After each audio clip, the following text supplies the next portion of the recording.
You know what? I love this theme song. I love it so, so much.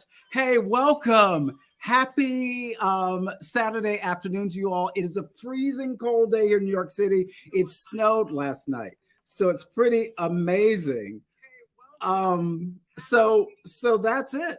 So we're going to just jump right into this conversation about the 40th anniversary celebration of the Tap Dance Kid, brought to you by Project One Voice and City Center Encores. My name is Eric McMillan McCall. I am founder and CEO of Project One Voice. Now, to find out more information about Project One Voice, go to our website at project1voice.org. So let's just start right away. So I'm going to bring two very important people in at New York City Center Encores, Lear DeBessonnet and Molly Malloy. Did I say that right, Lear?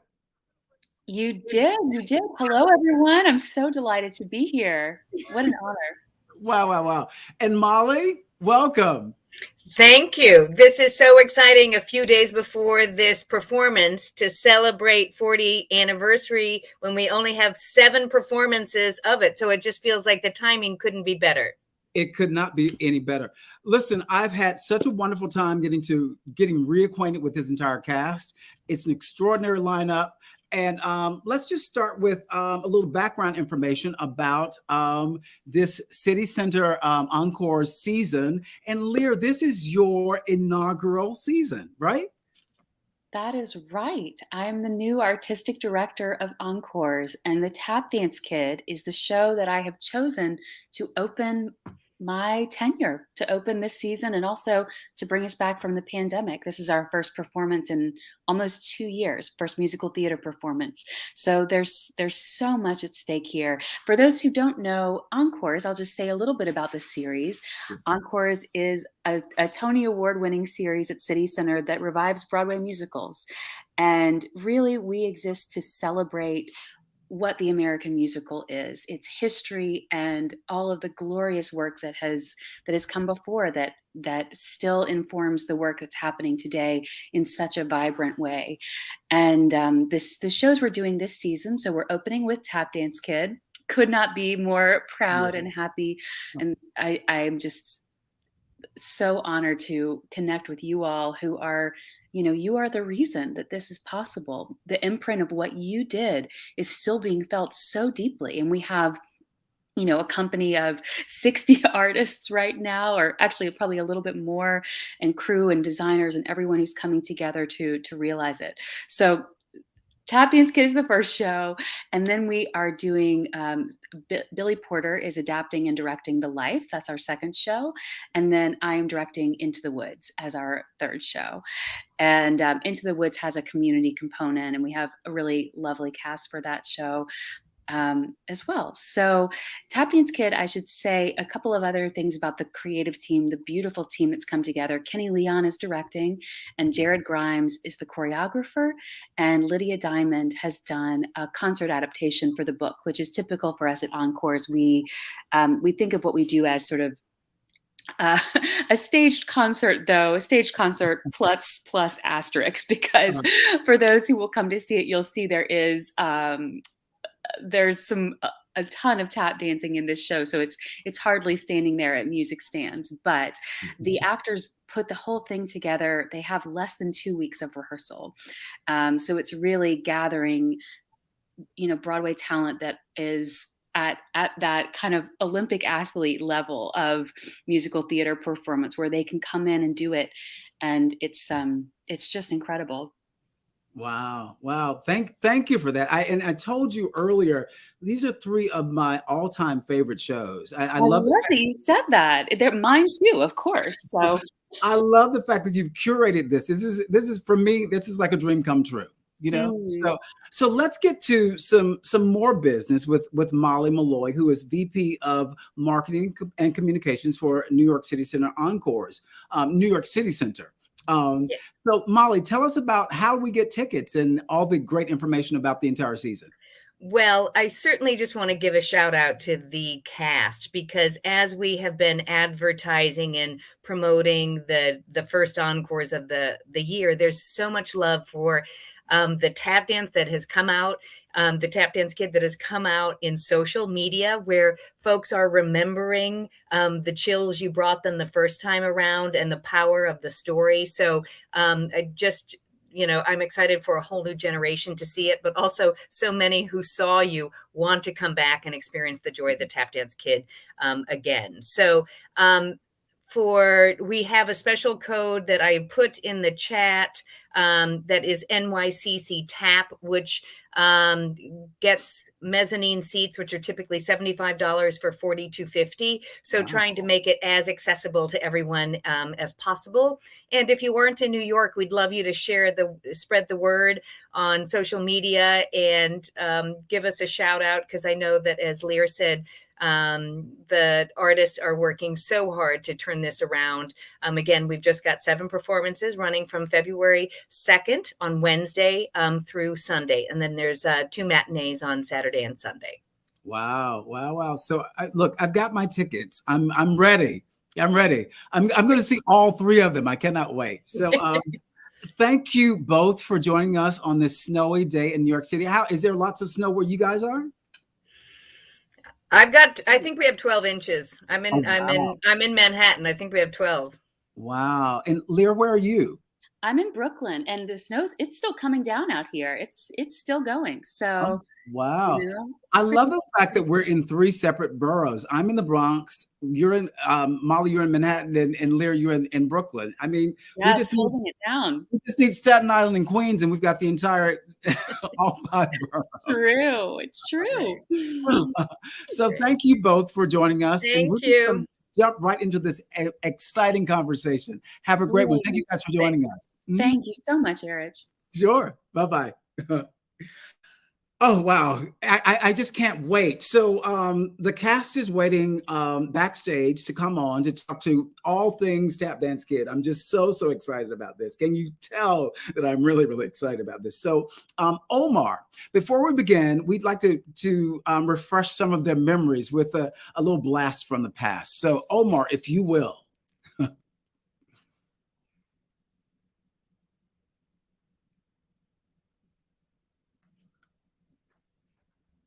We're just waiting. So when Omar is ready, we're gonna bring in some of the cast members, and then we're gonna have a clip to show everyone. So Omar, are we ready? Here we go.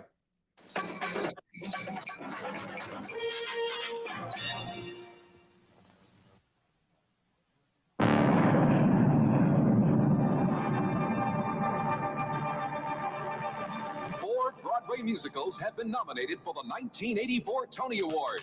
Tonight, you will see them all. The first is the Tap Dance Kid. Fabulous feet, the Tap Dance Kid. Show us your fabulous feet. Yeah!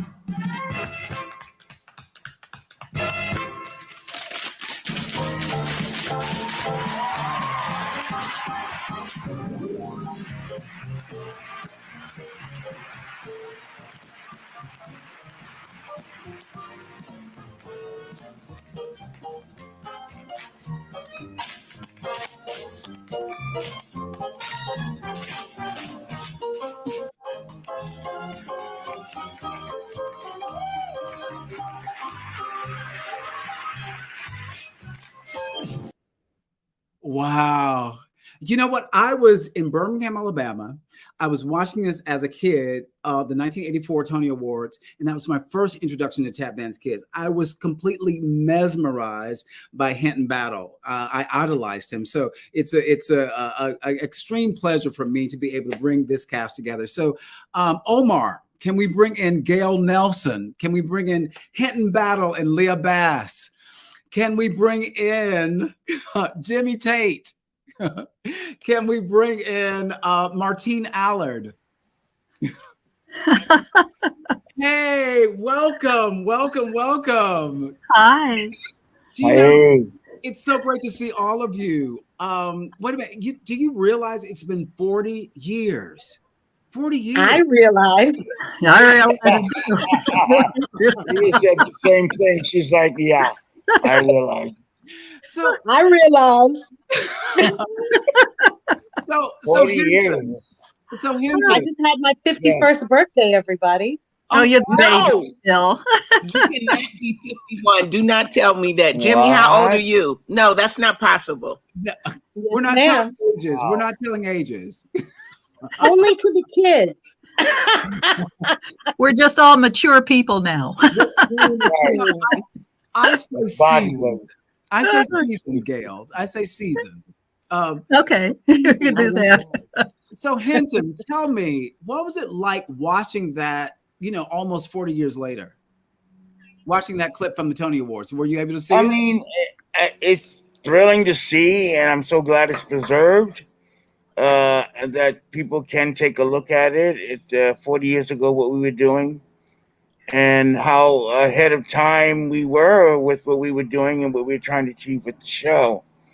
So, I mean, it's great. It's great to see everybody up there and putting out 120%, as Daddy Daniel would say, dance or bleed to death. So it's good. I'm proud that it's there. I was proud of the show when we did it, and I'm still proud of the show. And I know new reincarnations are going to be done of the show, and that's fantastic. Yeah, we're here today because City Center Encores is going to be presenting a concert version of Tap Dance Kid February 2nd through the 6th at Encores. We're so excited about that, and I think most of you are going to be able to attend one of those performances, which is extraordinary. Can someone just give us a little history, or just tell us what the basic plot is for the Tap Dance Kid? Anyone? Mom? Okay. Okay, well, okay. It's a family story. Middle-class families wanting to make the kids have a better life. And the father is working so hard that he tends to forget about the care and love of the family because he's struggling so hard to make ends meet and so they can have the things that he didn't have. And what was always so fun was the matinee days when the school kids from the Bronx and Queens and Staten Island and Brooklyn all were in the mezzanine, and they would talk to you during the show. And it was so hard to keep composure because you want to answer them back, but they let you know when something they didn't like or when they agreed with something, they'd shout it out. And it made those matinees really special for all of us, I think. Mm-hmm. Yeah. But what I felt was important about the show, and at that time, I mean, I had been doing quite a few shows before then, and they were all sort of period pieces, that it was an African-American middle-class family, upward mobility musical. Mm-hmm. That I had never seen. I mean, there's Stick Flies that came with, that was a play, but nothing that was current and that was addressing that issue. So I thought it was way ahead of its time, and it shouldn't be way ahead of its time. But unfortunately, it was. And I found that to be the most impressive. And I applaud the creators for taking the courage to take that step out there, because, there weren't three black women singing about a washing machine or something. It was about issues that, Black America was dealing with. Yes. And I thought it was prevalent, and that we were able to present that. I think the other thing that made it so special was that it really brought to heart, really, the importance of having dreams. Mm-hmm. And the importance of the family realizing that kids have dreams. Right. And their dreams may not coincide with what you want them to do. It forced us to look at this idea of every kid doesn't want to be a doctor, a lawyer, an Indian chief. Mm-hmm. That's not what every kid wants. Oh, I did have. And so I think that was really important. And then it was feminism at its best. Martine was the precursor. Yeah. Well, I never thought of it. Women can do anything and everything that they want, and at that age, and the way they take that monologue down, was breathtaking. And I used to just sit there with my mouth open. You know, Charlie Blackwell would tell me to close my mouth because flies are going to watch you do that. You know, but you didn't see that. You really did not see that. Exist. And these kids the kids were an energy in and unto themselves. Yeah. They were so wonderful. Every single one of them. That's I good. thought of them as my children, and they were wonderful. They were phenomenally talented. And it wasn't just that they danced, they acted. They had something to say. Their characters were integral to the story. And that was really a big deal for me. Yeah. And all of the tap dance kids were totally different. Yes, that's true. There was no Yes, cookie they were. cutter. They were all different. All 9 of my brothers. All 9 of them. There is Tate over there. Where's Tate? There he is. There's Jimmy. There's Tate. And brilliant in each and every of their own rights. Mhm. Yes. Jimmy, how old were you when you started with the Tap Dance Kid? Started? Well, there's a lot of prequel to Tap Dance Kid. There was. I added it all together, Jimmy. I added it all together. I was 81. I was a part of a 81. workshop originally it was myself, David Calloway, and Sean Baker Jones. Yes. Wow. Oh, yeah. That was in 81. 1981, Jim. I think that was 80. That was 82. Oh, okay. Y'all came in a year after me. Okay. But we didn't realize it. We were on the west side. On the east side was another whole trio of kids being trained. It was an 18-hour a week, 6 months preparatory for the show. Oh wow! It's mostly DJ. You know, most of the time, every now and then, Danny would come on weekends and work with us. But most evening nights, it was DJ. And tell everyone who DJ was or is. DJ Gianni is the son of Danny Daniels. And who was Danny Daniels? And who was Danny Daniels? Danny Daniels, I believe, is the 1984 Tony Award winning choreographer of the Tap Dance Kid. Exactly. Yeah. And Mr. Hinton Battle is the 1984 Best Actor in a Musical Tony Award winner. Yay! Where's your collection? I wanted to see your collection on a mantle in the background. No, just the back of the house. Now, the other side of the coin of the show was we're talking about 3 decades of performers. Yeah. The grandfather, Alan Weeks, the uncle, Hinton, of course, and the father, Sam, the father, and the Tap Dance Kidders. Yeah. It was a tap dance. This was a deep show. I mean, it was a deep thinking show because you're dealing with the feelings and the lifestyle that each of them had to go through to get to this present point of the family growing up. Yeah. Yeah. And they had a beautiful spot with Alan. Like a monologue thing, and with Sam too, were brilliantly done, and even in Martine too. I mean, it was just incredible to watch every night that they went through all of this, and every night was a little different. There was never the same. It was never the same show, but always the same foundation.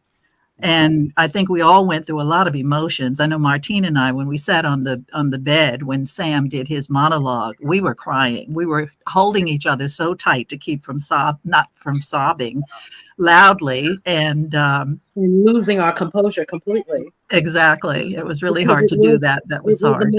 Every night. Yeah. You were speaking of Williams' song, which was the number that Sam Wright did. He did. Yeah. What I found so extraordinary about this musical was that character did not sing the entire show, but we get this dramatic soliloquy at the end that explains his entire journey. Yeah. And it was so moving. I mean, I'm getting goosebumps just thinking about it right now. Martine, I have a question for you. So you're Haitian, a proud Haitian. Yeah. First generation in the U.S. So tell us a bit of the challenge for your family, for you entering this business of show. It was very different. Our culture in Haiti is that entertainers and performers are considered the lowest grade of profession you could have.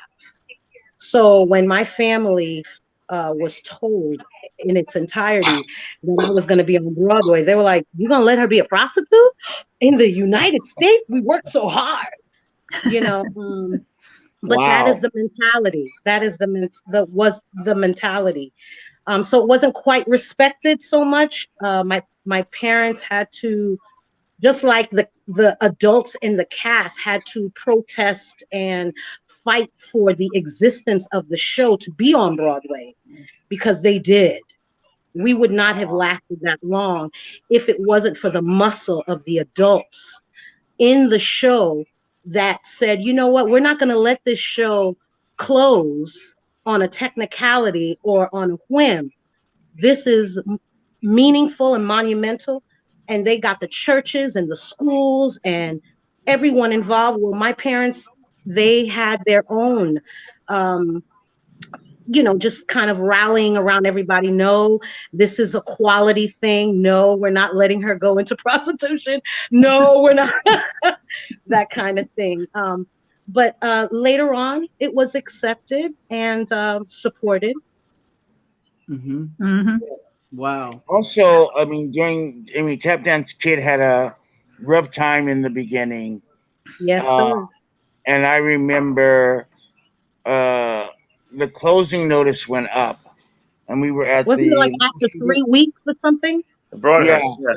About 3 weeks. We at the Broadhurst Theater, and I get this phone call at midnight, 1:00 in the morning, from the love of my life, Leah Bass, going, "You can't let the show close. Do something. Do something about it." I'm like, what the hell am I going to do? So I got thinking, and I called up all of the creators of the show and said, look, we'll take pay cuts to support the show. So they did all of that, people. All of the creative team, we all took pay cuts. I took pay cuts. And just to keep the show running.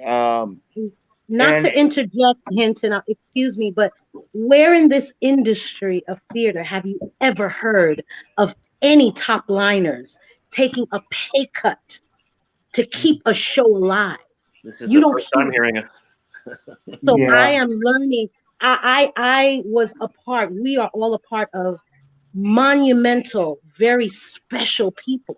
They didn't think about the pocket. They didn't think about their following, the adoration. They thought about the art and the mission. Right.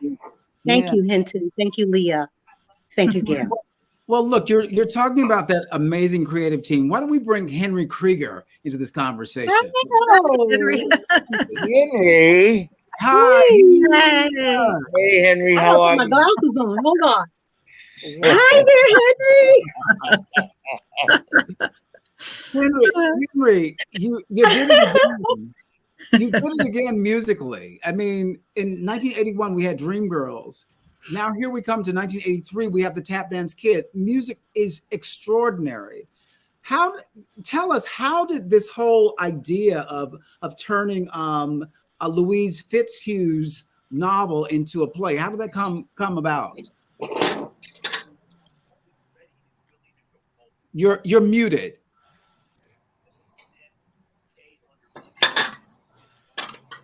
Hold on, I think you're still muted. Can you? I have so many spoons. I think we're almost. Can you find the mute button? I love live. Live is amazing. Full of surprises. Exactly.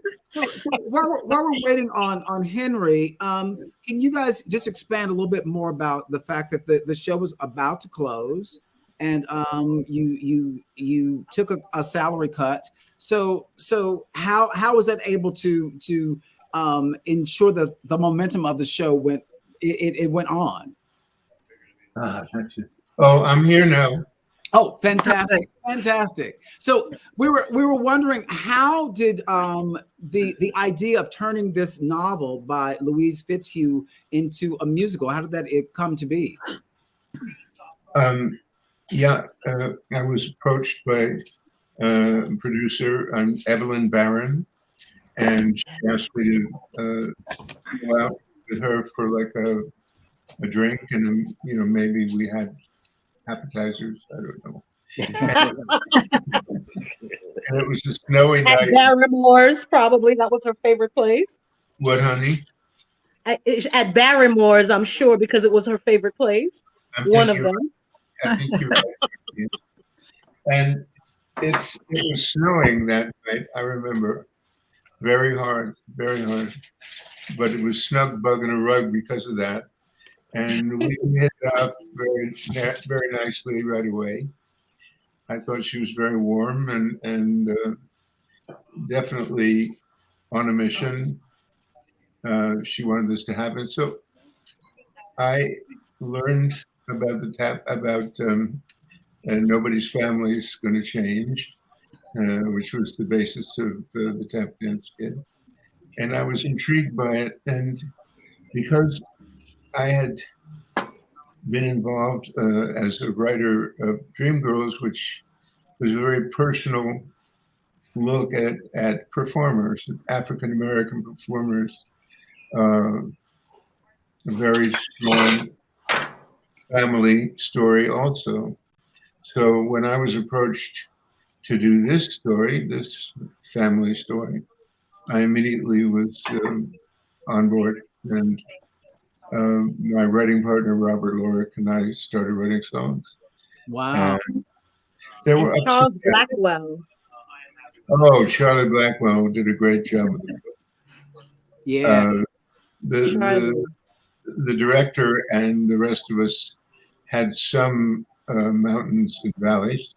Mr. Matalon was challenging for us. He recently passed away, by the way. Yeah. That was the director's name, correct? Vivian Matalon. Vivian Matalon. He recently passed away. Yes. Martin? Yeah. What did you say about Vivian? No, I was He recently passed away. Yes. Yeah.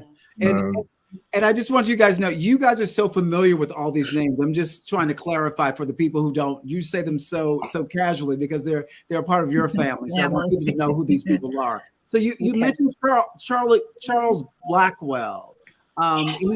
He's an extraordinary man because he was the book writer of this musical, but he was also a production stage manager. Yes. And what I found in researching him was he started his career. He's African American, but he started his career way back with the musical Fanny in 1956. So he was a stage manager way back then, and he was actually the production stage manager on Sunday in the Park with George, and he did a lot of shows with David Merrick. So when you talk about an extraordinary human being, an unsung hero in the American theater, that is definitely Charlie Blackwell. So also the production stage manager on The Wiz. Is that correct, Hinton Battle? Yes, it is correct. Yes, and we'll get to that. We'll get to that story about you and Charlie Blackwell a little bit later. We're definitely going to visit The Wiz. Oh my God. Now, everyone keep in mind, Charlie Blackwell, I mean, we all know. How tall was he? He was a big man. He was like Shaq size. Big man with a booming voice and a big presence. Yeah. Oh, wow. So you had Charlie and And just he was also a wonderful actor. The nicest guy. Teddy bear, yeah. A heart of gold. Wow. And he was. And Henry, can you tell us a little bit more about Robert Lorick? Yes, Robert. Yeah. Who was the lyricist, correct? Yes, that's right. I met Bob in 1977 or 8, I think, something like that. And he was also very tall, by the way. Yes, he was. but a completely different personality. Anyway, we became friends, and we decided when Evelyn Barron approached me, and I asked Bob to join me, and she and he became very good friends. And so our collaboration with Charlie, so it was Bob, Charlie, and me, it was fruitful. We all got along very well. Passionate. Yeah. That's what I experienced when in my sessions with you all. Oh wow! Wow. Martine, what did you say? I said lots of passion from three strong men is what I always experience during my sessions, my one-on-one sessions with three of them. Wow. Yeah. Thank you. Yeah. Charlie was also a wonderful dancer. And I didn't know that when Charlie passed away, they had these buttons made of Charlie dancing. And he was in a Russian split in the air. I didn't know Charlie danced. He never told me he danced. Yeah. But I found out later that he had a career as a dancer. So it made sense to me. I'd forgotten that. Yeah. Why he had such an affinity to the Tap Dance Kid and the Tap Dance Kid's dreams. Mm-hmm. Yeah.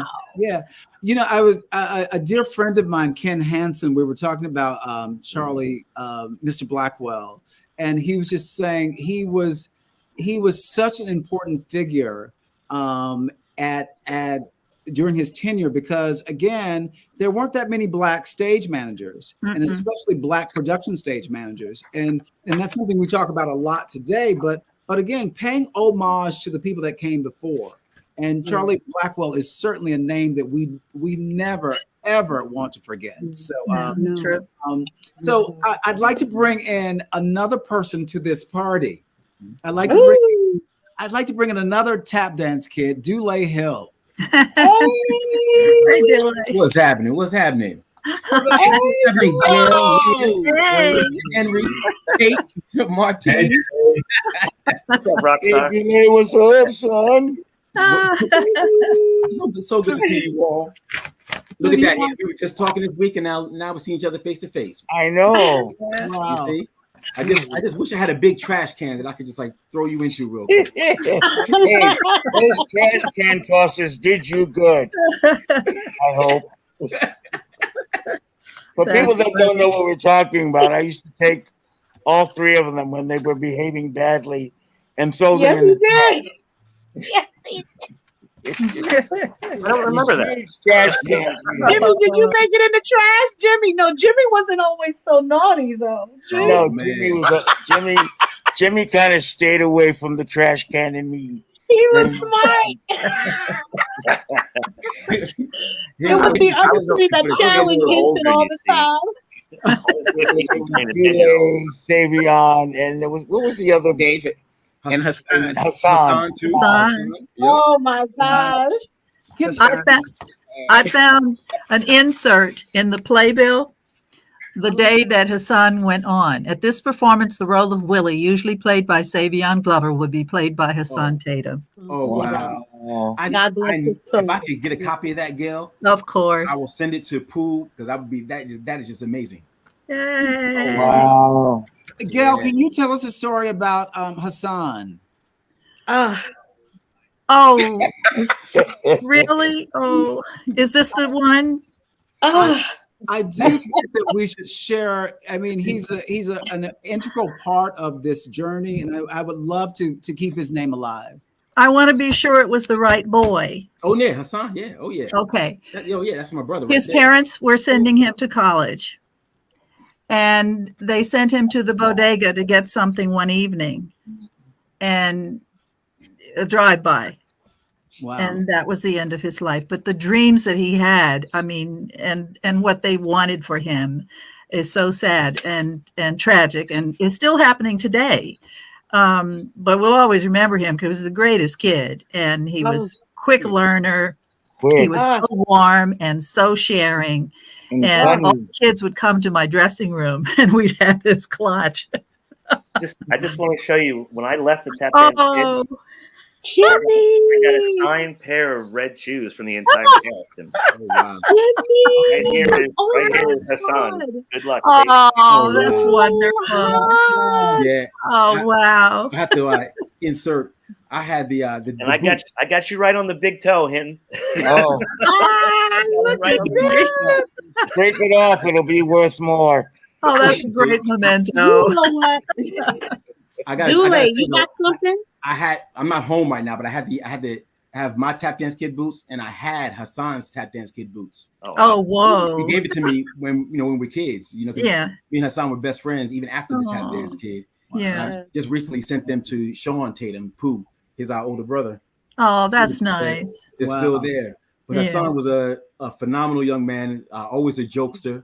He would tell Yeah. you all these lavish stories about some experience he had that most likely wasn't true. But it kept us entertained. Yes, most definitely. Hassan, Sabian, and I, we considered ourselves to be ninjas. So we used to sneak around the Minskoff Theater and try to go through, sneak in all different places that we couldn't, found out how to get underneath the Minskoff and everything like that. We knew all the ins and outs. Oh my gosh. We called the tap dance kid the ninja kids. You see? Because we used to find, I mean, wow. To this day, what I know they how to get found. underneath the theater. I can look in the house and look underneath all the seats because I still remember how to do it. That's funny. Me too. That's so funny. Me too. Whose idea was it to spray paint your names on the stairwell? Well, here's the thing with that, Leah. And I'll never forget that. It was the 80s. Please the fifth. We ain't saying nothing. This is going down. It was graffiti time. Oh, So of course, we all did graffiti. Save Down be up there doing graffiti. Hassan, we had a nice big old wall. Really? You snitching, Dule? No, we all. It was a work of art. It was a work of art. But here's the thing: Joe Warden, Your creativity. Joe Warden found out that we did it, and he made us go and buy paint, and we had to go and repaint the wall. Oh, wow. Next flight up the stairs, Alfonso had written his name, and he made us paint over Alfonso's name too. But Alfonso had done left the show. It was like, wait a second, why do we paint over Alfonso's name? He's not even here anymore. You know what I'm saying? So you left it there? Oh no, Joe made us do it. He made us. Oh, man, Joe Joe is was something not else. playing. He It was said, just like when "You I know left what Bringing the they Noise, did?" Bringing the Funk, they all lost their minds, man. that's hysterical. I just want to remind everybody, just so that everyone can hear, we're sort of talking over each other. So just be sure that you just leave a little air in between the conversation so that everyone can hear. So Dule, you brought up a name and that we need to talk about. So we haven't talked about the fact that Hattie Winston was unable to join us today. She sends her best regards to everyone. But Sam Wright and Alfonso Ribeiro. So we would be remiss not to bring those names into this conversation. So can you tell us a little bit about Henry? Let's talk about the casting of the audition process. How did we come to bring Hinton, Hattie, Sam, and Alfonso together for this production? And Martine. Well, you're sitting at a table for like 10 hours every day, auditioning people, and you want to make everyone as comfortable as possible. So, you're patient, and hopefully you help people to show their best and show their adaptability and so on and so forth. And it's hard work, and it's really wonderful when somebody comes in the room to audition that you really you can see they're really good. And it takes away from the boredom and the annoyance of sitting with all these self-important people at the table. But it was a wonderful thing when we found the cast and they found us. Martine, obviously, I remember you as little girl, wonderful, wonderful, radiating like sunlight all the time. And even when you were, radiating a bad mood or something in the character. Yeah, I have to admit, I threw a lot of tantrums because I was unseasoned. I wasn't even thinking about performing. I had just learned that I had a voice that was worth listening to at age 11. Wow. And to be casted on my birthday in 1981. Wow. Was a gift, and it opened up my life. What day? Henry D. August 24th, 1981. Wow. Do you remember what my audition song was and how Vivian asked me to sing it? I don't remember what I had for breakfast today. It's okay. I'm catching up. My audition song was Row, Row, Row Your Boat. And Vivian would throw out emotions. And I would, with every line, I had to do a different emotion. And that was my audition song. Wow. Row, row, row your boat. My dad for a little immigrant Haitian girl from Queens, huh? Now, Martine, can you reenact that for us now, though? That's really Can I remember row, row, row your boat? Well, all I know is as the cast started to, come together, we started to feel volcanic feelings, because when you catch someone, if you're an artist, real artist, you fall in love with them. You fall in love with the family that is assembled, and as rehearsals begin and people start to bloom more and more, it's a wonderful, wonderful feeling. I've been blessed with 3 shows that I've done on Broadway, and I humbly call it blessings. And there's nothing like it. Yeah. Wow. There's nothing like it. Right, Hinton? Yes. And Broadway show, Broadway musical. Yeah, I mean, Tap Dance Kid for me was a highlight in my career, because it just touched so many issues that I was dealing with and thought that were not being addressed in the entertainment industries on Broadway. And then not only that, the fact that I got to work with you, Henry, and all I could talk, he wrote Dreamgirls. That was me, He's going to do the Tap Dance Kid. Did you hear Dreamgirls? So the fact that I was going to be working with you and Robert was like, it was great. And our writer, Charlie Blackwell, who basically my entire career since The Wiz at 15 has been involved with at some point or another, was writing the script, and he was writing it for the first time. I was so proud and elated to be a part of it, and just happy I can contribute in any way, and just made myself a vessel. And sometimes I was torn down, sometimes I was pushed up, but just being available and being a part of the show was great. So yes, Henry. Yeah. I have a question. How long was the workshop? Which one? Forever. 2 rounds. There. 2 rounds, right? Forever. There were 2 rounds. Huh? There were 2 rounds. Oh, 2 rounds. Okay. Yeah. Yeah, but it was 2 rounds, and like Jimmy said, Danny had a certain tap style that he wanted. Oh boy. And so he made sure that either he or DJ taught everybody that. Gotcha. And so, so you were taking tap classes continually. And I ran into, everybody did. And I ran into Alfonso not that long ago. And I said, Alfonso, I know you don't remember me. And he looked at me and he said, don't remember you? How long, every day, how many hours? Don't remember you, Leah? Have you lost your mind? Not about don't remember you. Of course I remember you. You know, we taught continually. And he forced me to learn how to notate tap in his style.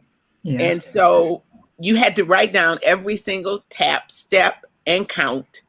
And then you had that to teach. And I can't bring myself even to throw away that notebook because it was so much work. Wow. That's a treasure. So much work. So when you ask Gail how long, the workshops, it felt like they went on forever, even though you weren't actually workshopping, but you were learning to tap the way he wanted you to tap. Because before the production even went in, I was working with Danny, Leah, and DJ. I don't know, 2 or 3 weeks prior to the full production rehearsal. So he wanted his way and he wanted it specific, and you know, it was great. But I like working like that, so it was fine. And the kids, may I interject? We kids were continuously being trained all through the production. Mm-hmm. And because the young boys' voices, as we all know, biologically change at a certain point, there was always at least 3 boys waiting in the rehearsal space, working every day like a full-time job. Hey, Eugene, you know, and just we were always working. I can't even tell you. Add into that. They work. Yeah, go ahead. Talking about the rehearsal space. That's how I came in. It was myself, Hassan Tatum, and Savion Glover, while Jimmy was doing the role downstairs at the Minskoff, because we were upstairs at the Minskoff rehearsal studios. Right. And it was DJ would come through and teach us, and then Michael Blevins would put us through the ringer, you know, and that was the thing. We came in like a job. Yeah. Yep. Every day, just getting ready to go. Say it again. Did I know you? No, you didn't. I saw you. You didn't see me. Right. His kid. You know what was funny is I've worked with 5 of the sons, and when the voices dropped or they grew taller, the next one was coming to replace him. So it was quite a journey.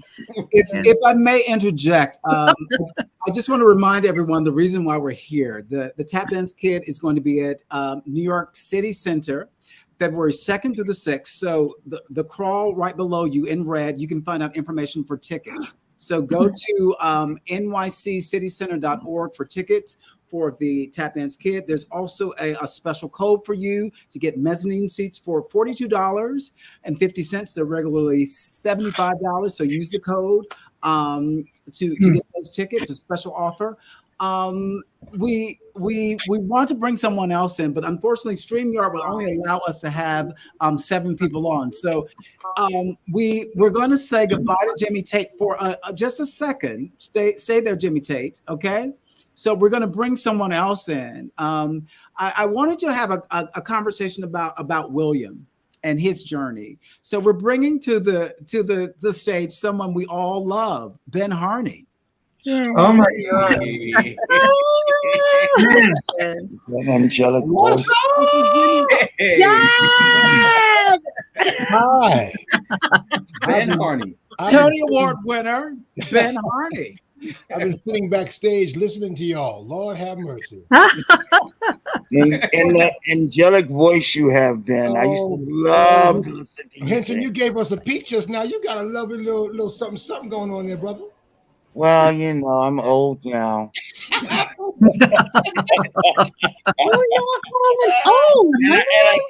And I can't find my clippers, so it's oh boy. Can you tell us? Hey. you have a relationship to Tap Dance Kid 40 years ago and even right now. Can you tell us about that connection? Yeah, well, as you know, 40 years ago, we did the first national, which I was honored to be a part of. And now my son-in-law is playing Dipsy. I'm sorry, not Dipsy. The grandpa, Daddy Bates. Daddy Bates. Thank you, Daddy Bates. Daddy Bates. Oh. Oh, that's great. DeWitt Fleming. That's right. Fleming, right. Yeah. Phenomenal tap dancer. Oh. Congratulations. Unfortunately, I didn't hear about Eric's wonderful little discount ahead of time, so I spent over $300 on some tickets to see it. But that's okay. Well, gotta support. We'll talk to the people at City Center about that. Either way, we bit the bullet, you know. Yeah, but Ben, tell us a little bit more about William's journey. You know, we talk about that wonderful soliloquy that he has at the end of the musical. Tell us about that arc and the importance of that story and telling the story of this extraordinary dance dynasty. Yeah, and that was, I think, part of his conflict. He was a conflicted man, but his wife's legacy, I think, intimidated him. Mm-hmm.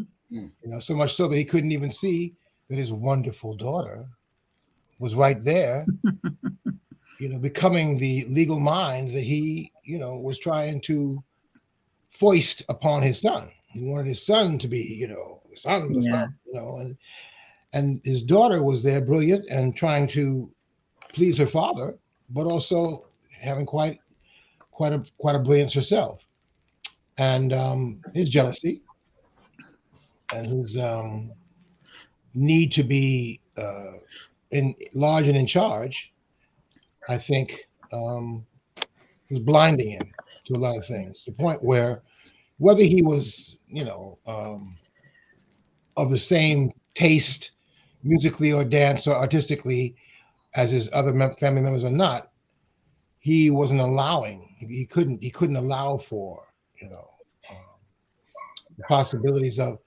this man named Dipsy. Who ever heard of a grown man named Dipsy before? I love that line. But Ben, the lyrics. Go ahead. We should preface that this is. We did say it was an upper middle class Black family, African American family, but the father, the head of household, he was a hardworking Black attorney in New York City who had a wife who he was affluent in his own right, and he wanted better for his family. So it was as if his past, he was trying to outrun his past. Is that safe to say, Dad? Well, yeah, give him you know, he didn't grow up in an affluent family. So he bootstrap pull up, I guess how you would say it. Mm-hmm. Yep. You know, he worked in the subway toll booth, and, you know, so he worked really hard, and he was now in a position that he can afford his children to reap the benefits of that. And the fact that they didn't want to just infuriated him. So, you know. And we had his vision, but it was different. It was female that wanted his vision. The male wanted the past vision, you know? Right. He makes this point very clear in this soliloquy where he says, Jenny, you have a maid when you could have been one. He says he's doing everything that he possibly can for his family, and I think that's the conflicting issue for him. Is he's done all he can. He doesn't understand why his son would want to go down this road. But again, the blindness of all that doesn't even allow him to see the brilliance in his daughter, the brilliance in his entire family. Because again, it's kind of what we're dealing with right now. We're trying to move forward, but we're moving forward with blinders on. We're not seeing the full array of the experience. So I find it so extraordinary in this piece that this character sings nothing until this moment, which makes that soliloquy so important. So again, Ben, just can you really hone in on the conflict that a lot of people who are successful, namely Black people, the Black men, have with trying to jockey those feelings and move themselves forward. That's a very loaded, layered issue, because That's why I ask the questions. I don't have to answer them. Because I'll speak for myself. There's a lot I didn't discover, there's a lot I didn't understand or begin to really dig into until I was a Black man. I knew manhood was of critical importance to me. I knew I wanted to change the script, if you will, because, you know, coming from the hood, as we say, you know, there's a lot of examples around me. You know, the ones who were the most attractive, is a cliche, were, you know, pimps and the hustlers. Drug Say runners. it, Dad. The hustlers. I mean, say it. And that was my reality. But I was blessed to start on Broadway very young, and I needed that. It was a survival for me. I didn't understand quite how at the time, but I had to have something to do, and I had to have something that put big responsibility on me and big demands, but also gave me a considered me part of it, considered me, you know, to be worthy of this, you know, and I dug in. So I'm not sure if I'm answering all of your question. Yeah, but it's a very loaded thing for men. Yeah, and we have to be very patient with each other, very patient with ourselves, because we are in a world that sends mixed signals.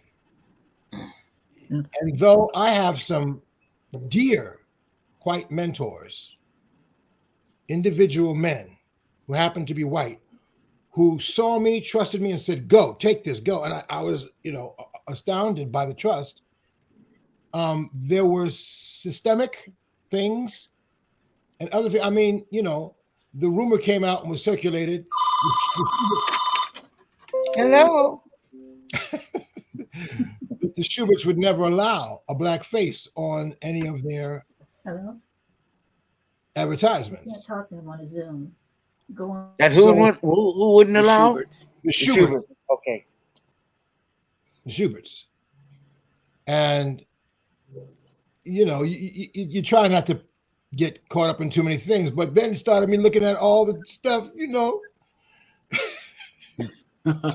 all the stuff that was done, you know, even down to, you know, the piece that Clivant did afterwards, big deal. And, you know, his hat was down over his face. You couldn't see it. And of course, the girls and dream girls, you know, you're seeing them from the chest down, holding these phalluses. And, you know, think back to Pippin. It was just the cartoons. So in any event, what I'm saying is, in Tap Dance Kid, where I was gold, you couldn't see the feature. Yeah, Dule, you're a new father. What are your insights on this? Look, you started as Willie. You saw that journey, and how is the journey of William? How do you see that now as a father now? I think how I relate to you know, the father is that you work so hard to create space for your family. Mm-hmm. You're like the fullback. You're trying to take all the hits, as many hits as you can take. You're trying to clear the space. And when you do that, you kind of want those who are coming behind you to run the race, the pathway that you set forth. Mm-hmm. But that is also the fatal flaw or the big blind spot, because as those who are coming behind you, you have to let them run their race as well. You have to let them write their own story. And in the Tap Dance Kid, I think that is what is being dramatized, is the father so much wants to, he's coming from a good place. Yeah. He pulled himself up by his bootstraps. He's now done all the hard work for his children really to launch off to the next level. And you want to go into performance? What? I didn't do all that. I didn't do all of that for you to do this, or I didn't do all of this for you to do that. But we have to allow each person, each child, each individual to write their own story, to realize their own dreams. And when we do, that's when we find the fullness of joy. And that is really what I think the show, you know, puts on the stage. That's the journey that they go through. Wow. Yes. Beautifully said, And bro. let me say that Dule is not just a father; he's an uber father. Oh, I love how you love your family, Dule. oh, thank you, Yes, Dad. Yeah, come I on, brother. appreciate it, brother. Yeah, I love it. I love it. but It's a he's magnificent made blessing. for it. I mean, I'm so thankful for Jasmine, for Kennedy, for Levi. It's something I've dreamed of a long time. And when you wait for a dream, when you get to that dream, you truly cherish it. I Wow. was just about to say, this is something that Dule has always wanted, and to see that realized for him in this kind of fashion on his terms and God's terms, it's a beautiful thing to see. No, Wow. thank you, sis. I Kudos, appreciate brother. Yeah. And Hinton, this sort of mirrors sort of your upbringing. Your dad was in the military, and he didn't particularly want you to go into a performance career. Is that correct?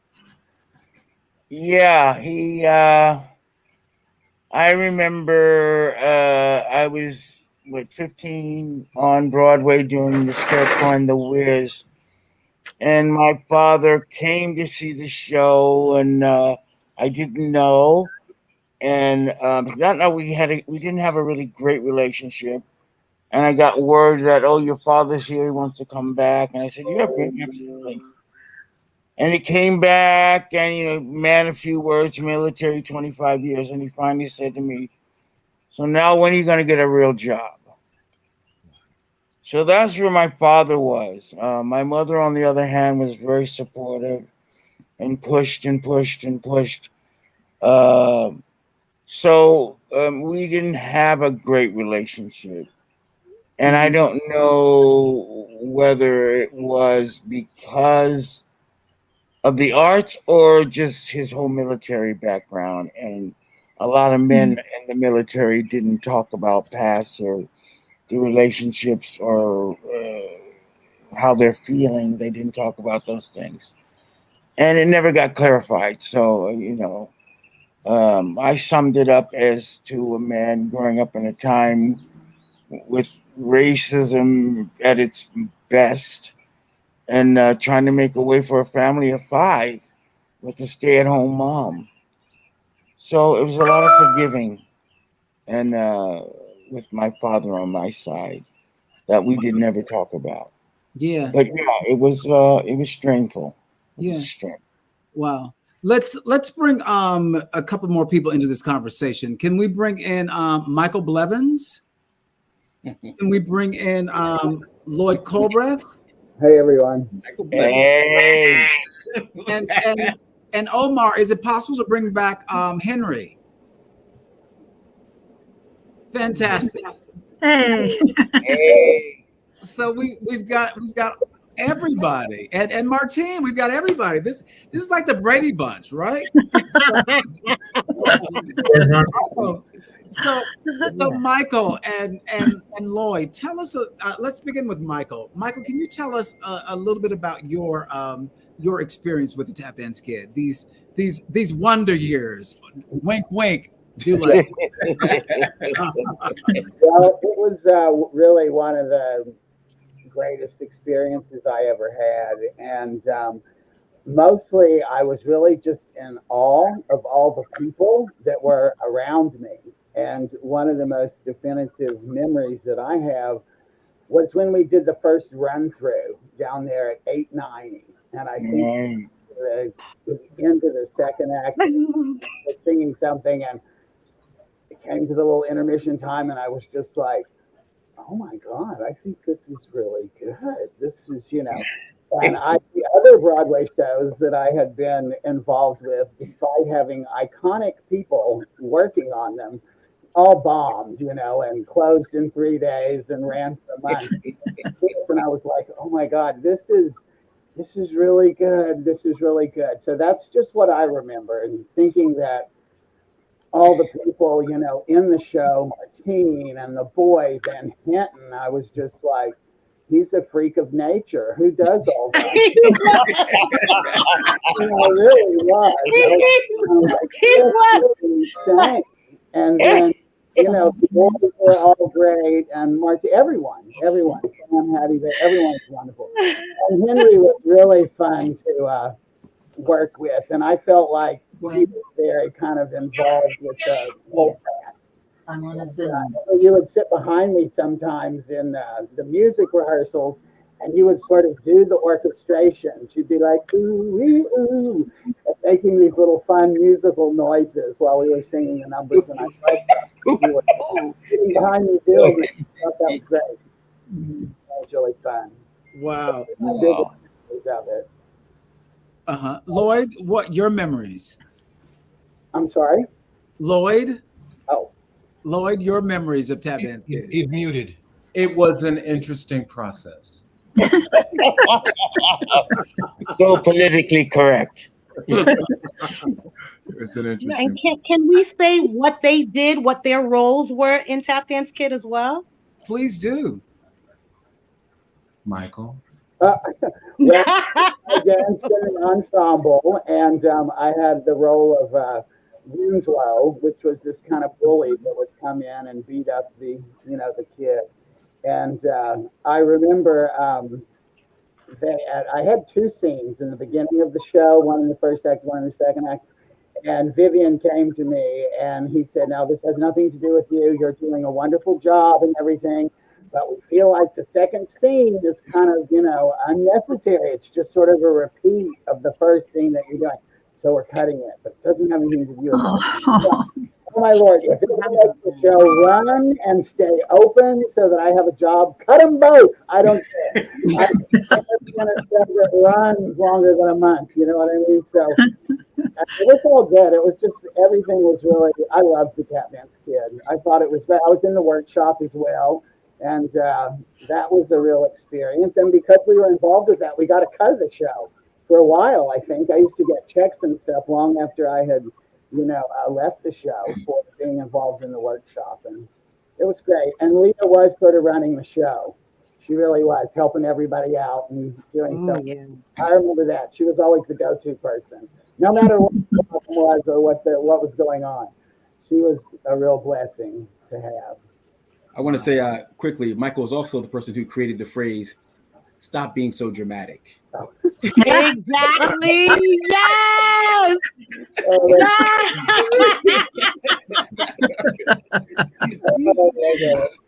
true, So dramatic. I love that.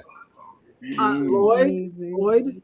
Yeah, I was hired as the male swing for the show, and I covered Hinton, and I also covered Alan Weeks. But it became a sort of a strange and I think very sort of unique situation, because I was swing for the first act, but Danny liked the way that I danced something in the second act. So then I did the second act. So it was a weird sort of hybrid situation. Yeah. Yeah. That's very smart. Kept you in the action so that if you had to jump in more fully, you were oriented. Your mind was there. Yeah. That's good. Lloyd, did you ever go on for me? No. I went on for Alan. As a matter of fact, I remember that. Yeah. Matter of fact, that was one of the reasons when Hinton's original first cover was Jackie Patterson, who's no longer. And I was second cover for the role. And then Jackie left to do maybe grind. He left to do something. Mm-hmm. And I thought I was going to move up. And they had brought Eugene into the show. And then they made Eugene first cover. And Vivian came to me and he said, I think you're very talented. He goes, but I just don't see you as Dipsy. And so then that's when I started looking for another job. Wow. I thought that you did Winslow for some reason. Did you not do Winslow? Did you not do that? Mm-hmm. I feel like he did. I remember you being a Winslow. Or maybe it was that was in rehearsal. I felt like you were they never hear what I say guy. Like right? I think I probably covered that. Okay. Yeah. Because I remember working with you. Yeah. You had a lot on your plate, Lloyd. Yeah. Yes, That's you all. did. I would have loved to have seen you as Dipsy. That would have been. Yeah, it seems like a lot, but I had already my first job was Sophisticated Ladies, and I had covered all 4 of the guys there, plus Hinton, plus Gregory, plus Greg. So I was kind of just already, I think, young and stupid and in that mindset, you know. So young, stupid, and you were just very versatile, and they wanted to use you everywhere. That's what happened. Yeah, and you could do gymnastics. You could do the gymnastics, Lloyd. Remember that we had to do in the song. Oh yeah. You could do the gymnastics, and there were very few of us, like 3 of us. And then I remember one night I was sitting at home after I had left the show, drinking, I think, and I got a call. Can you come down? And somebody hurt his leg and he can't do the flips. Can you just come do the flips? I said, sure, you know, and went down. So you were very, you were used a lot. You were important. We needed you. Lloyd, I would say you were young and gifted, not young and stupid. Very young and gifted. They're very good, July. As a matter And of fact, flexible. I heard my when we were shooting the commercial, and we kept Alfonso kept missing. What would happen is that Michael and I would do a back handspring into a split, and Alfonso would have to do a front handspring into a split, and he kept missing his mark. But we were doing it on concrete, and I permanently hurt my wrist, and then I was never able to do back handsprings again. But I tumbled. I used to, you know. Now, Lloyd, you mentioned the commercial. Am I correct in this bit of history that this was Michael Peters that did the commercial? Am I correct? Yes. Yeah. Okay. Yeah. Let's bring one other person into this conversation. Can we bring Eugene Fleming in, since we're talking about covers and hey, Eugene, how are you? Any day now. I've been sitting over here enjoying everybody. How are y'all all doing? Love you, Eugene. Still pretty, Eugene. Still pretty. Wow. I know, right? Right? Listen. I was sitting here thinking, talk about a beautiful road. I was sitting here listening to Henry, and they used to call Robert Lorick Bob Lorick, you know. And I was sitting here, and boy, was he a tall dude. He was up in the air, you know. And, you know, when I had the pleasure to cover. When I started my career, I walked in and at 18 years old in a chorus line. I did that for a year and a half, and then went on to a show called Sophisticated Ladies. Wow. And had the pleasure to cover Hinton Battle, Greg Bird, and Gregory Hines. And from there, did Sophisticated for a year and a half, went to Vegas with it, worked with another legend, Mr. Harold Nicholas. That was a part of the show too. We'll get him there. And when when Sophisticated Ladies closed, I got a call in '83 to come in for Tap Dance Kid and audition for Henry and Mr. Blackwell, Evelyn Barron, and the gang. And you know, I don't remember what I sang, so I don't know if I did Row Your Boat. You know, but what I do remember was going to watch that show and seeing Alphonse, seeing Hinton, Sam Wright, Gail, Alan Weeks. You couldn't have a cast that could move you more than all of those folks together. And then when I was blessed to come in as a cover for Hinton, I had a couple of little boys running around that I got a chance to watch, and the smallest of them at that time was Dule Hill. Yes. He was the littlest one, and then you had Hassan, and then I had Savion. And they were kids before they became unbelievable talents like they are today. I sit back and watching the father on stage. I had the pleasure of doing it with Sam Wright, and then another guy came in that was unbelievably talented, named Mr. Ben Harney over there. Yeah. Man, and he brought something that took you to a whole nother place. Yeah. Grace and elegance. Oh, subtle power. The show was a milestone in theater because it took you everywhere, and you had all ages doing it. Okay, you had every age doing it. Martine would blow the roof off the mother. Oh, You yeah. know, she would blow the roof off the mother. I get chills when I saw that commercial because I thought back of me looking at Hinton and thinking, "Wow, this guy is unbelievable. You really got to go to be doing what he does." And Lloyd Callbreath, I was in the dressing room with Lloyd and all the fellas. Everybody could go. I mean, everybody could go. You know, I'm thoroughly moved that they've taken the chance to make this their first opening season, to go back to a tap dance kid, to bring all of us out of wherever we were sitting, you know, to have the chance to look at one another and to take this ride down memory lane. Oh man, I not only did I get to do the Broadway company, but I got to take it on tour with Yes, you Dulé did. as the kid. Okay. Yes. With Harold Nicholas as the grandfather. Your papa. Right. With Mr. Chuck Cooper as the dad. Yeah. You know, when I sit back and go, Really? man, when I tell you no slouches in the house. Yeah. Okay. I can Go ahead. thoroughly say I was groomed by the best. Yeah. And it has all of you, I carry all of you with me wherever I go. Wow. And everyone knows it whenever I step in the room. So I thank you all for being my beginning. Oh yeah.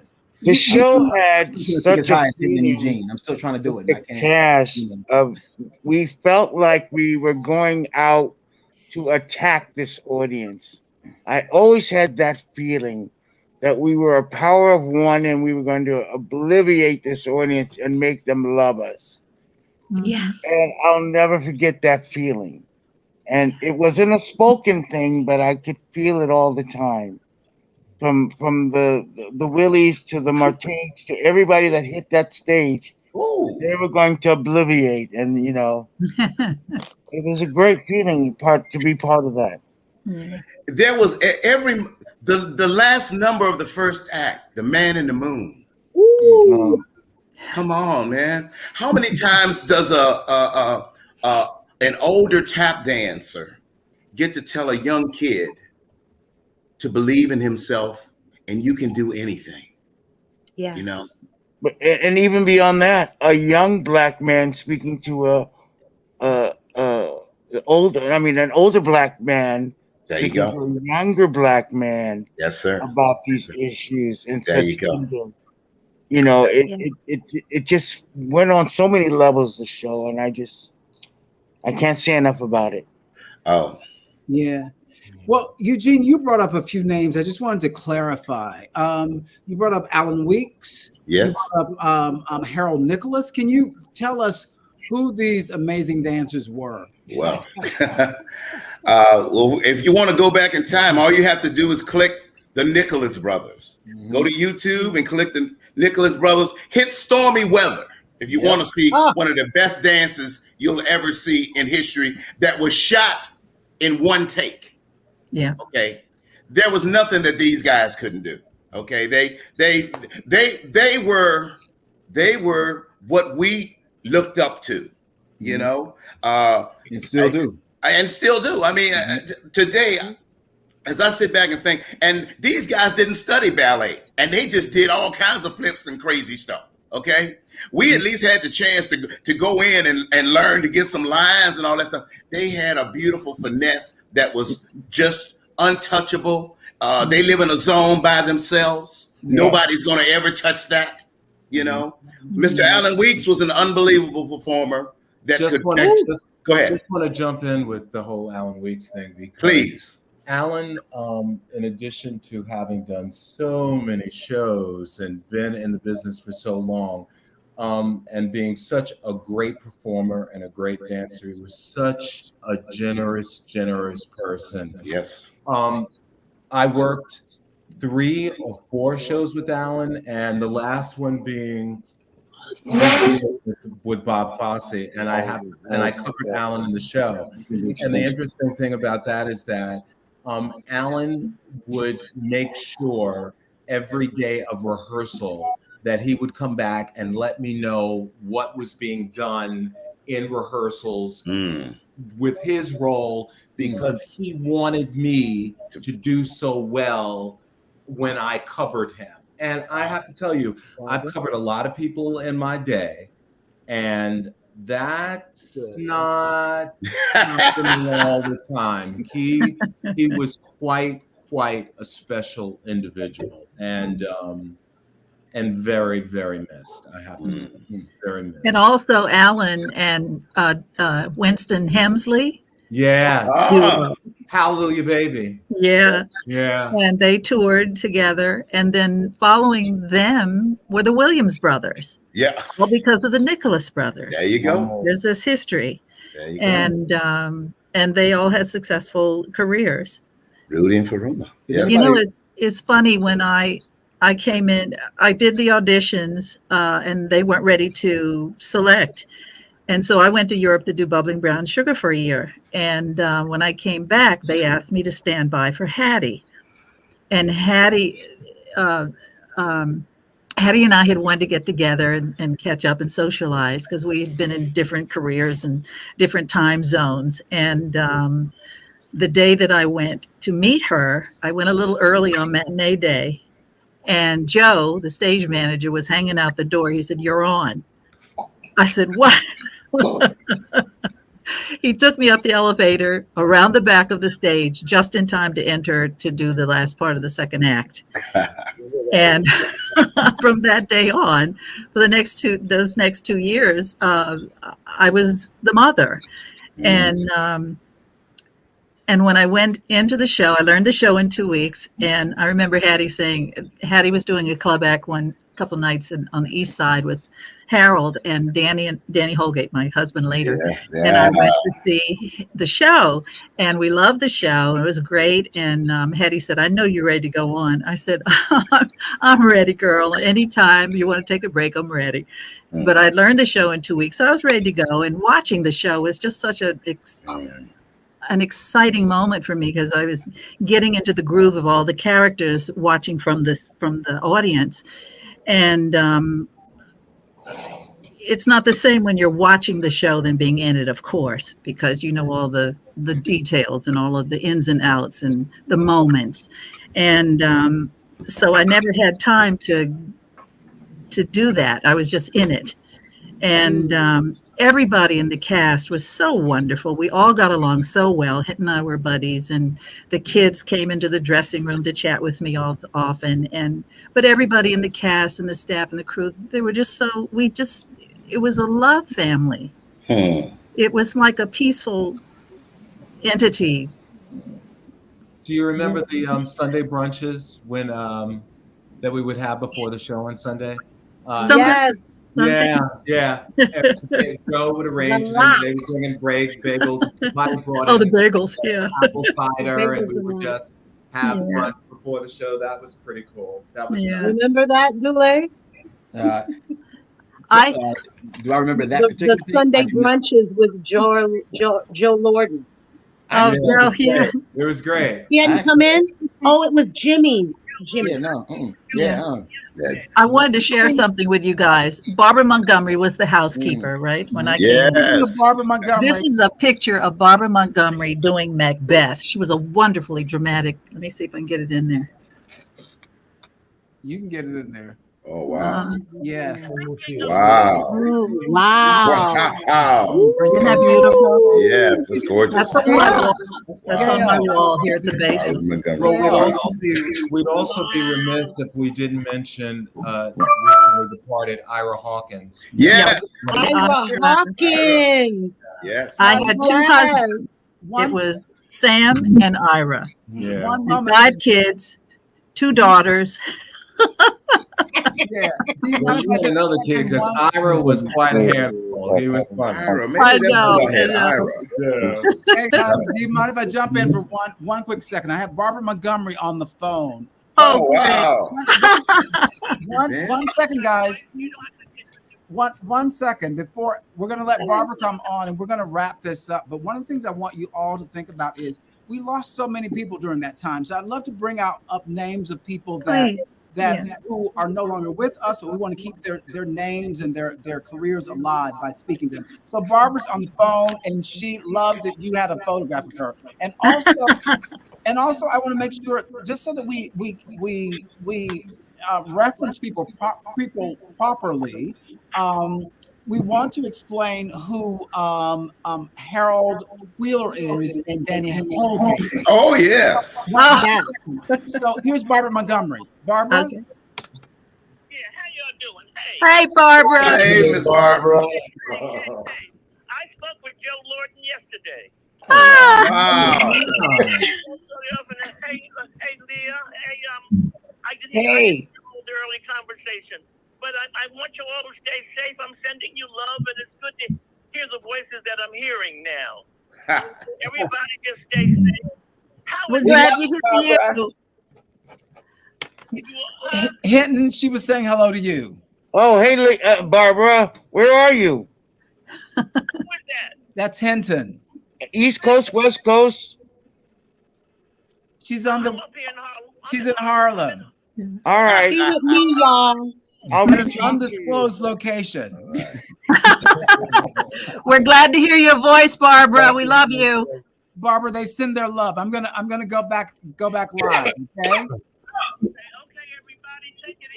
Bye, Barbara. Bye-bye. So real quick, there's 2 things I want to talk about real quick. One, talking about the camaraderie and the fellowship, the family that is the Tap Dance Kid. It was back then, and you can see that it's still here now. I remember when I first went on for Willie, and I was so nervous. I'd never been on a stage before, like a Broadway stage. I still vividly remember to this day looking in the wings and seeing Savion and Hassan doing the show with me. Aww. So that I could know the Every step. show. Every show right there, cheer me on. And I just, every show. It's something special about that kind of fellowship that is there. And the other Yep. thing I want to see if anyone else remembered was when we were rehearsing for the tour. Before we went out on the road, we went to the Minskoff and we did a run through of it. Mm-hmm. Yeah. And when Harold got to Tap Tap, and he had his solo, or was it Tap Tap or was it Class Act? And he had his solo. He just kept dancing and dancing and dancing and dancing. And I don't know if anybody else remembers this, but I just was so in awe of, at a young age, I just saw the talent that was there on that stage. Wow. And I knew enough to know. I didn't know much at that age, but I knew enough to know that this was something special. Yeah. And as you can still, to be able to even share the screen with you all right now really is a joy for me. And I love you all so very much. Wow. We love you too, Dule. Congratulations on all your success you've been having. Oh my God. Fantastic. Thank you. Yes. But Yes, it's all going to be for naught if I don't find another trash can to throw you into. I'm just.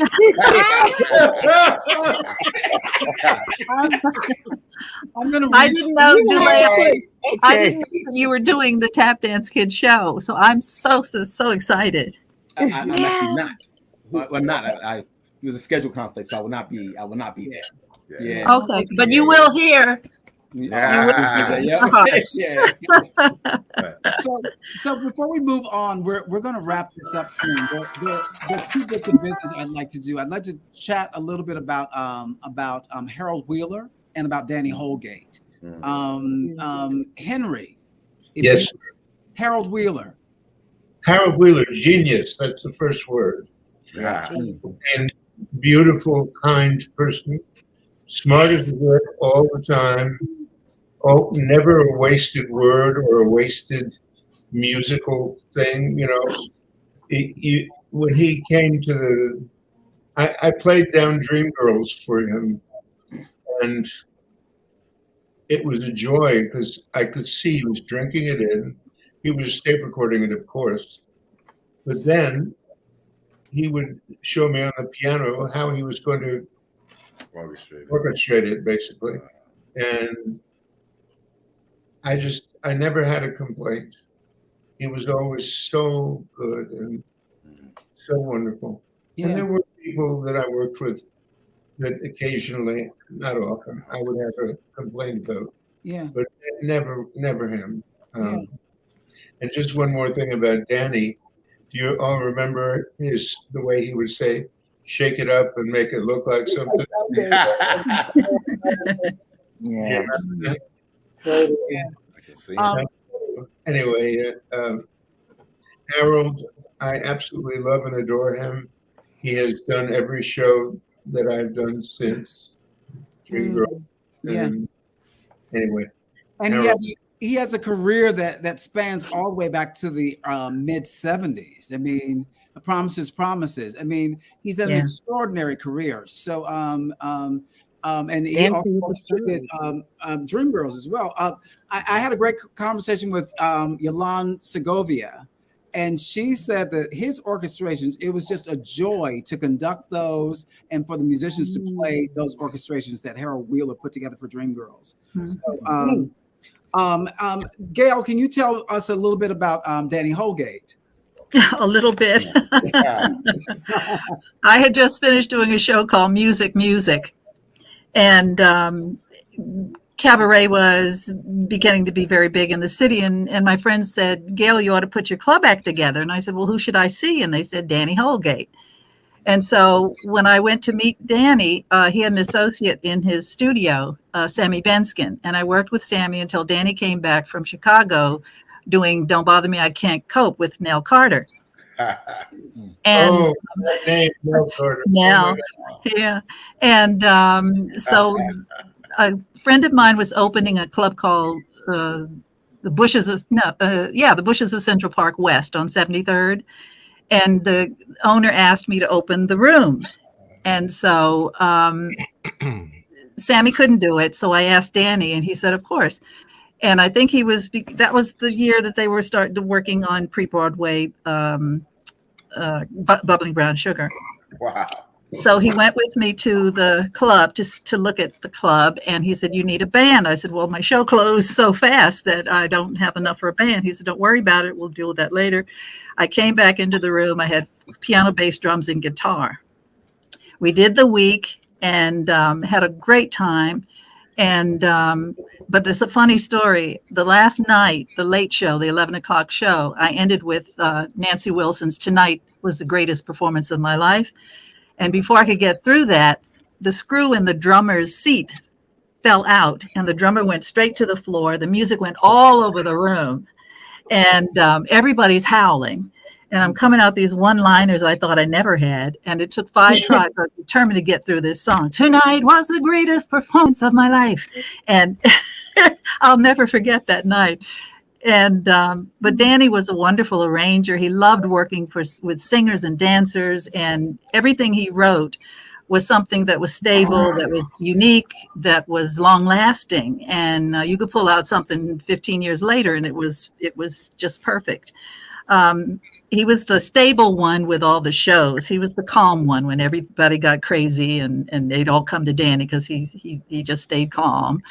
And it was wonderful working with him creatively. And eventually we got married, and then he did Don't Bother Me, I Can't Cope before I came to New York. Bubbling Brown Sugar, Eubie, the revival of the Black Guys and Dolls, and Lady Day at Emerson's Bar and Grill. And in the later years, after Lady Day had closed, Hartford's Theater Works wanted to do it, and they asked Laney who he might recommend. And Laney Robertson, the writer of the show, said, well, Danny's the original person who wrote the show and the Jimmy Powers, and his wife is an actress singer. Maybe you could get them to work together. And so we started doing it, and it got great reviews, and it was a wonderful experience. And husband and wife, like Hattie and Harold, partnered together in this creative event that lasted more than 10 years. We did Lady Day everywhere. So it was a wonderful time, and it was great working with him and being with him. We got along so well. We were like each other's left and right arms. So I have no complaints. It was a joy for the 32 years we were together. Wow. And still I use his music and arrangements and whatnot. And everybody was always happy with Danny. The quiet one, the one behind the scenes that gave you so much love. I'm going to mention some names, and I just want we've not talked about Jackie Lowe. Oh, Jackie! Wow. Yes, Jackie. There's some other people. Kevin Berdini. Kevin, Karen Curley. Yeah. Karen Curley. Ken Douglas. Wow. Oh, yeah. No. Rick Emery. Yeah, Rick Emery. Wow, Rick. Karen Fraction. Yeah. We talked about GJ Gianni, JJ Jepson. Yes. Karen Pascal. Yeah. Rooney Allen McGuire. Oh, wow. Rodney Jackie Patterson. Yeah. Yeah. Mamie Paul. Yeah. Jamie Paisano. Yes, I think she's on out there. Hi, Jamie. Yeah. Ken Prescott. Ken Prescott. James Young. James, yeah. So, I mean, is there anyone else that we're mentioning? You're missing Monica Page. Monica World Page. National Right, Monica Page. Lewis get the tour as well. Yeah. Terry Hayes. Yeah. Don Lewis. Don Lewis. Yes. Janice Lorraine. Yes. Oh, Janice. Yeah. Yeah. Gary Chapman. Yes. Gary Chapman. Yes. All right, man. Yes. Yes.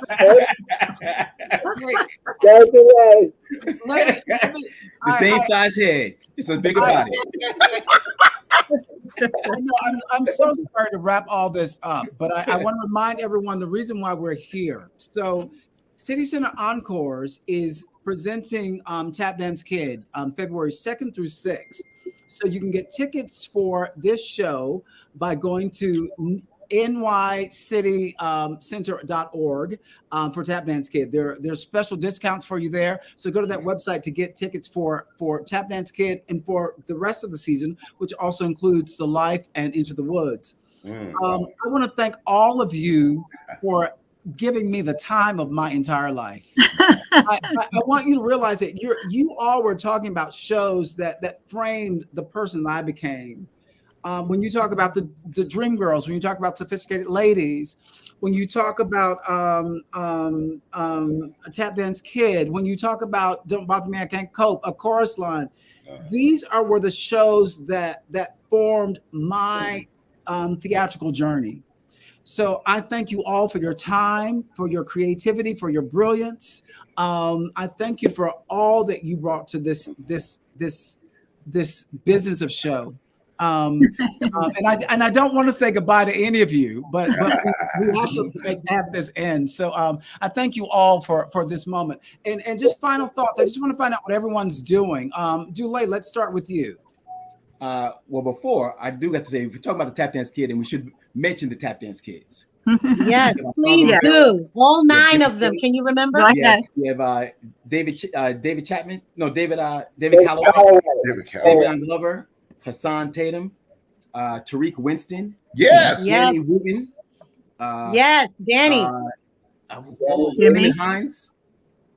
And who? Damon Hines. Don't forget about Damon. And Sean and Baker. Jimmy Tate. Sean Baker Jones. Sean Baker Jones. That's the 9. Is it the 9? Am I missing? Yep. Is that everybody? We're 9. Yep. There we go. So you have to at least put their names out there because they're it's all a part of it. Yeah. I'm enjoying life, giving thanks to be able to be an artist in this business, to be able to have the opportunity to express myself. I come from good stock. When you see the foundation, all of these talented artists have poured seeds into my life that has allowed me to go on my journey. I'm currently doing the TV show, The Wonder Years. I hope to keep expressing myself as I go forward, and I'm gonna keep trying to kick as high as Hinton and Eugene. Ben. Yes, sir. Can you tell us I lost what are you up to? Well, main thing, directing, producing, that's my main, areas now. And with this pandemic, yeah, I'm enjoying working from home. I know that. Well, that just agrees with my knees so well. And so, yeah, great. Catch that meaning. Great. But there is a great shift that's happening in our industry, and we could talk about that for a while. Yeah. But writing. I'm taking this master's in theology. I'm writing. I'm reading, and and like I said, collaborating, directing, producing. That's kind of my area. And you have a new grandbaby. Another new grandbaby, yeah. Congratulations! Then he had two back to back. Wow. So, Michael, I'm so sorry. I work for a small equity theater in New Jersey as their resident director choreographer. And I also run a musical theater program for young people, and they perform musicals and repertory, the whole company. It's kind of an interesting program, and that's what I do. Great. Jimmy Tate. Yes, sir. What's going on with you? What are you up to? Yay. Well, I make a living, if you want to call it that. Pretty much, I am a one-man acoustic cover band. All right. I cover, And a hell of a singer. My God. I cover hundreds and hundreds and hundreds of songs. I play elite parties up here in Greenwich, Connecticut. I'm the proud father of 28 beautiful instruments. I don't have a family, dude. He's a real estate mogul. No, that. I sold all but one. Lloyd. Teaching, directing, choreographing. I'm one of the original reconstructors for the Vernon Fosse estate. Just keeping busy. As Cassie said, God, I'm a dancer dances. I'm still dancing. So, All right. And might I add, I want to see you doing more choreography and directing. So if anyone's out there, me too. listening, he is the man that you should be hiring. Lear he encores. Martine. Oh, well, I work for New York City Medicaid, and on the side, I occasionally sing, and I definitely mentor a lot of young artists that find me.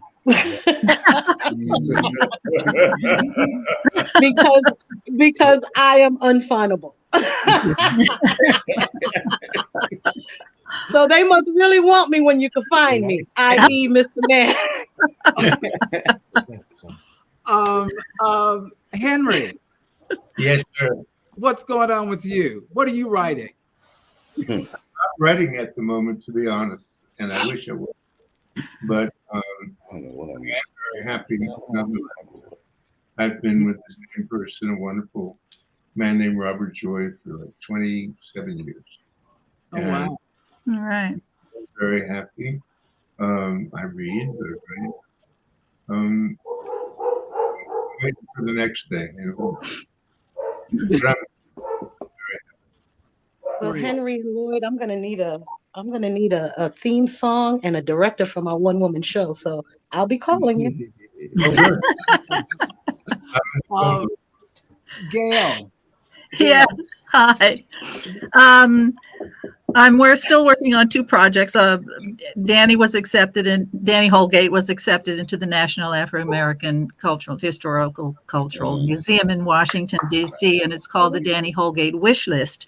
Wow. COVID stopped me halfway through with that, but this past year I was asked to join the Actors Fund Performance Legacy Project, and there were 8 of us selected, but I was the only one that had a kind of multiple career, so I haven't finished it yet. but I'm hoping to finish it by April, May, and they will publish me, and I will be in their website, my body of work. So I'm proud of that. And for everybody here, I am the mother talking to my son out tonight in the Colonial Penn commercial. And it's nationwide. It is everywhere. So at least people know I'm still alive with gray hair and kicking. So there you go. People have asked me if I'm still teaching voice, and I am, but I haven't, not too much since COVID, but I'd love to because I love doing that. And keeping up with all my friends and family members and across the board. And I'm so happy to see all of you today. Hello to Hattie. Hello to Savion. And I love you all. And I hope to stay in touch now that we have reunited. Yeah. And I'm in New York, so I'm still same place, same old, same old. Eugene. Hello. I'm still trying to figure out what I'm gonna be when I grow up.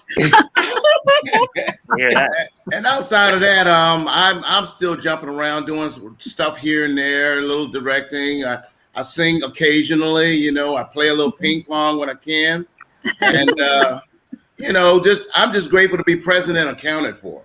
You know, so, amen to that. I get calls every now and then to come out, but here lately we ain't coming out too far. So we'll see. We'll keep hope alive. Amen. Amen to that. Eugene is in the Southeast, so if there's anyone in the Southeast or around the entire country, Eugene's your guy as well. Leah, what's going on? I am in Los Angeles working in education. Amen. I'm supposed to be retired, and everybody teases me, including Hinton, because I think you always have a job. I'm right now working as an interim principal for Debbie Allen's middle school, and working at Cal State Northridge, training new teachers. Oh, wow. Beautiful. For somebody who's in education, he would understand the word retirement and what it means, but they didn't teach you that. And I belong to theater groups, and I act from time to time. All right, girl. Always the principal. I have a question, Leah. Do you give your new teachers Leah's evil eye? Yes, Yeah. You don't want to get Leah's evil eye. That's what I'm saying. You don't sit alone when you see Leah's evil eye. That's funny. She was so patient with us all. I can tell you, she was very patient with me. Oh my God! And finally, 3-time Tony Award winner, Hinton Battle. What's up with you? Well, I've been eating lots of chocolate chip cookies and enjoying them. Oh my God. Okay, I'm in a meeting right now. Sorry. Can I call you back? Okay. I have a school in Japan, Hinton Battle. Jesus, sorry. Hinton Battle Dance Academy.